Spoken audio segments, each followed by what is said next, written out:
All right, cool. So I like sci-fi and fantasy writing for children. I love it unironically and unashamedly. When I was a little girl, it was because I had a good imagination. I preferred living in the Hogwarts of my mind to living my own life in Chicago. In my college days, I intellectualized my interest in dystopias and alternate universes by exploring the ways in which stories like A Wrinkle in Time and The Chronicles of Narnia teach us about our own world. For instance, one might say that Star Wars is actually a very sophisticated argument for nuclear disarmament. The Rebel Alliance is trying to reestablish democracy after a military coup by disarming a massive weapon, the Death Star, which possesses the capability to destroy whole planets. The goal of the heroes is simply to establish the democratic ideals of this country, our country, even though they're stuck in a galaxy far, far away. Right before the election, I was having nightly panic attacks. Thank you, laughter recognition. I was counting on you. Thank you. Yeah, my mother told me she worried that my generation was overly obsessed with end of the world, apocalyptic narratives like The Hunger Games and the Divergent series and The Walking Dead, and that my love of sci-fi and fantasy were perhaps to blame for my fears. She told me that she thought because, I'm just gonna hold it. She told me that she thought because my generation has had fully realized images of various apocalypses piped into our brains by fiction and CGI. For our entire lives, we've consumed too much panicky media that's made us picture the end of the world with a precision that gives us collective anxiety. Maybe my mother was right about that. That we, in a sense, have been overserved by sci-fi. Yep.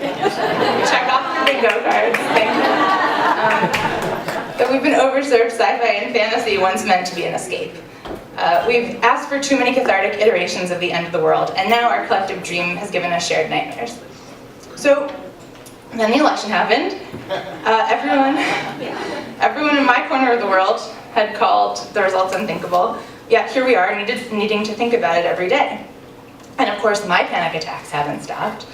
In fact, the sci-fi story that's been ringing in my mind for the past 2 weeks is obviously Margaret Atwood's The Handmaid's Tale. Yeah, go ahead. In that book, the narrator says, "I want everything back the way it was, but there is no point to it, this wanting."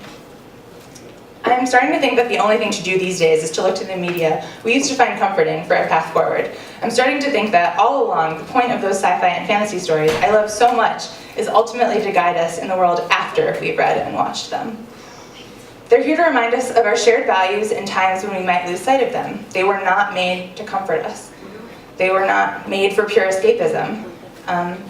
That's where the big hollow blockbusters like Transformers and the Avengers fail. They lack a guiding ethics as clear as those in stories made for teaching children.